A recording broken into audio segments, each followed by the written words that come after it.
Para falar do assunto, eu converso ao vivo com o coordenador científico da Sociedade Brasileira de Infectologia, Alexandre Naime. Muito boa tarde para você. Alexandre, conta um pouquinho para a gente como que vai ser a distribuição dessa vacina. Vai para todas as cidades aí já num primeiro momento? Isso pode contribuir aí de fato para conter o avanço da dengue ou é um trabalho que possivelmente só vai se refletir lá na frente? Boa tarde, obrigada pela presença por aqui. Muito boa tarde, Clarissa. Muito boa tarde a todo mundo que está ligado na CNN. Em relação à vacina contra a dengue, a gente tem que lembrar que nesse primeiro momento, agora no primeiro semestre de 2024, a vacina que nós temos autorizada é a vacina da fabricante Takeda, chamada Qdenga, e o estoque disponível por essa fabricante foi cerca de 5 a 7 milhões de doses. Como essa vacina ela precisa ser aplicada em 2 doses com intervalo de 3 meses, o número de pessoas beneficiadas, vacinadas, é algo em torno entre 2,5 milhões a 3,5 milhões de pessoas. E houve todo um estudo bastante aprofundado dentro do Programa Nacional de Imunização, dentro da Câmara Técnica, que assessora a imunização, e se chegou à população entre 10 a 14 anos, principalmente gente que vive em cidades com alto índice epidêmico, onde a dengue realmente está com um número muito grande de casos. Portanto, é o primeiro passo, a gente tem que lembrar que a vacina contra a dengue no setor público, essa é a primeira iniciativa no mundo. O Brasil está sendo pioneiro em fornecer a vacina que nós temos disponível, licenciada pela Anvisa, para a população em geral de forma gratuita. E é óbvio que com a epidemia de dengue, nos números que nós estamos atualmente, esse quantitativo de vacinas é insuficiente para o impacto neste primeiro momento. Só para a gente ter uma ideia, nessas primeiras 4 semanas de janeiro, nós já tivemos um crescimento de casos 252% maior do que o mesmo período do ano passado. Agora, quando a gente faz uma análise, uma perspectiva de médio a longo prazo, além de poder contar com um número maior de vacinas dessa mesma fabricante, da Takeda, nós temos também, por vislumbrar, essa iniciativa que você citou, Clarissa, que é do Instituto Butantan, junto com outros organismos, que é a vacina do Butantan, a vacina contra a dengue do Butantan, que foi publicado na semana passada os primeiros resultados que a gente chama de fase 3, que é o ensaio clínico randomizado, mostrando uma proteção muito boa contra os sorotipos 1 e 2, que são os sorotipos que estão atualmente circulando no Brasil. E o Instituto Butantan está avançando com essa pesquisa contra os sorotipos 3 e 4 também, porque se precisa que a vacina seja tetravalente para ser aprovada pela Anvisa, e no futuro, a médio e longo prazo, a gente vai ter outro imunizante. E aí sim, quanto mais rápido a gente chegar nesse tipo de resultado, nós vamos poder ofertar, por exemplo, 2 tipos de vacina e poder cobrir um público maior, oferecendo também, então, uma proteção maior para a população brasileira. Agora, doutora, até para explicar ali para a população como funciona esse esquema de vacinação e de que forma os impactos, os resultados chegam para a gente, vamos supor que a gente tivesse uma oferta maior, bastante ampla de vacinas. Seria possível conseguir resultados imediatos ali para conter a doença? Seria rápido dessa forma? Ou ainda assim, com a divisão em 2 doses, o fato de serem vários imunizantes diferentes, supondo que a gente tivesse uma cobertura maior, daria para fazer esse controle rapidamente?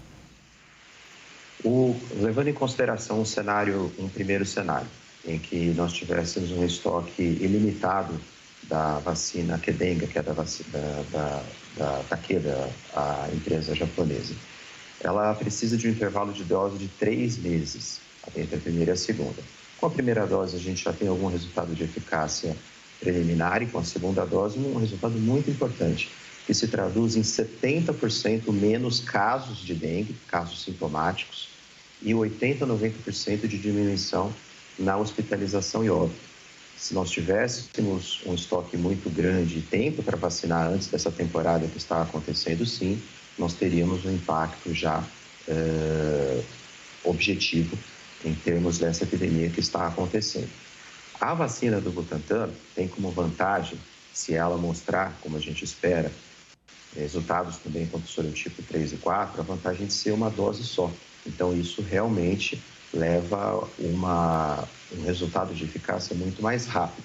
Mas lembrando, né, a gente precisa ainda avançar nesses sorotipos para que a vacina do Butantan seja avaliada e aprovada pela Anvisa, coisa que ainda não aconteceu, mas que a gente fica na torcida, porque quanto mais fornecedores de vacina nós tivermos, seja uma dose ou sejam 2 doses, melhor. Porque, veja, a dengue é um grave problema de saúde pública no Brasil há mais de 40 anos. Desde o começo da década de 80, a gente está lutando contra o Aedes aegypti e o vírus. E, infelizmente, vivíamos perdendo essa guerra em todos esses anos. Então, a vacina vai ser o verdadeiro ponto de inflexão em que a gente vai conseguir mudar esse cenário e salvar vidas, né? O ano passado, mais de 1.000 pessoas perderam a vida para a dengue e esse ano, infelizmente, as perspectivas são de um cenário ainda pior. Agora, doutora, é importante, né, a gente poder levar ali para os nossos telespectadores a ideia de que não é só uma ação que resolve o problema, né? O imunizante por si só não seria o suficiente para controlar a dengue, para extinguir esse problema, né? A gente precisa de uma ação coordenada que envolva outras medidas de controle, né? Exato, Clarissa, era o que eu estava mencionando, né? Essa guerra que o Brasil como um todo vem perdendo, né? Há cerca de 40 anos. É como se a gente tivesse declarado guerra contra um outro país e tivesse há 40 anos perdendo. Então, nós temos que fazer uma união entre a população, nós que somos cidadãos, tomando conta dos nossos quintais, do nosso peridomicílio, eliminando todos os focos possíveis de criador do Aedes aegypti, e o setor público também agir de forma assertiva, fazendo a vigilância dos próprios domicílios, mas também de áreas públicas, informando a população. É notório dizer que, infelizmente, a gente vem perdendo essa guerra, porque, veja, em 2022, o primeiro ano do final da pandemia, vamos dizer assim, Covid, nós tivemos o pior ano da dengue em toda a série histórica. E 2023 foi pior que 2022. E agora, 2024, só no primeiro mês, já um aumento de mais de 2,5% em relação, 2,5 vezes do que aconteceu ano passado. A cada ano a gente vem piorando. Então, há que realmente juntar as ferramentas de prevenção, como se fosse uma mandala. A gente vai juntando peças para conseguir uma proteção mais efetiva, que inclui imunização da população, controle do vetor. Existem outras estratégias. Mosquitos que são modificados transgenicamente e que diminuem a proliferação desses insetos, bactérias, mosquitos infectados com uma bactéria que vive no sistema digestivo dos mosquitos, que também interfere na sua proliferação. Todo esse conjunto de ações pode significar no futuro que realmente a gente consiga inverter, fazer uma revanche contra o Aedes aegypti, a dengue, e finalmente ter uma vitória contra essa guerra. Agora, doutor, o que explica esse aumento aí de 2,5 vezes que o senhor citou na comparação com o mesmo período do ano passado? Qual que é a justificativa para que a gente tenha, que fatores aí que podem ter influenciado de maneira muito intensa para promover esse aumento?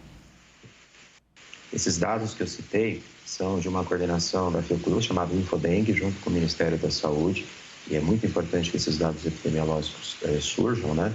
Já são 252% a mais, ou seja, 2,5 vezes a mais número de casos, e os números de óbitos provavelmente vão acompanhar. E os fatores envolvidos são complexos, mas eles conversam um com os outros. O primeiro deles é a questão climática. Nós estamos cada vez mais tendo verões mais antecipados, ou seja, calor e chuva, que antes era comum acontecer em janeiro, fevereiro e março, isso está acontecendo já em novembro, dezembro. Então, meses mais longos no Brasil todo, mesmo em estados que antigamente que eram mais frios.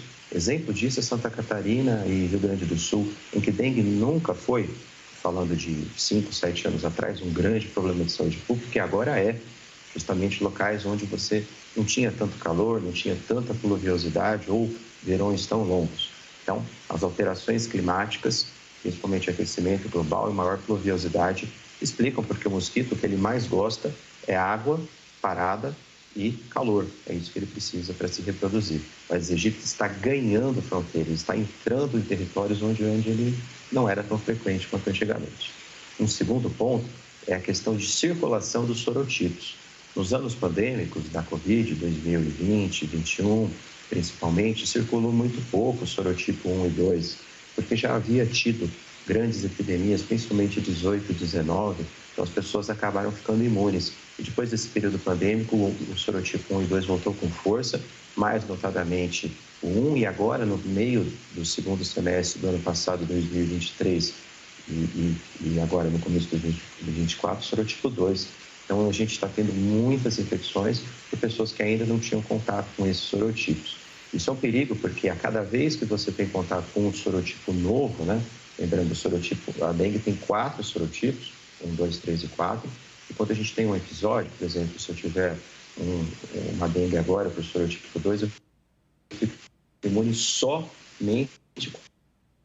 Eu ainda posso ter dengue do tipo 1, tipo 3 ou tipo 4, o que é um problema porque esses episódios podem ser ainda mais graves. Nós conversamos com o coordenador científico da Sociedade Brasileira de Infectologia, Alexandre Naime. Doutor, muito obrigada pela presença aqui no Agora CNN. Eu que agradeço o convite. Um grande abraço a todos os ouvintes da CNN. Vamos agora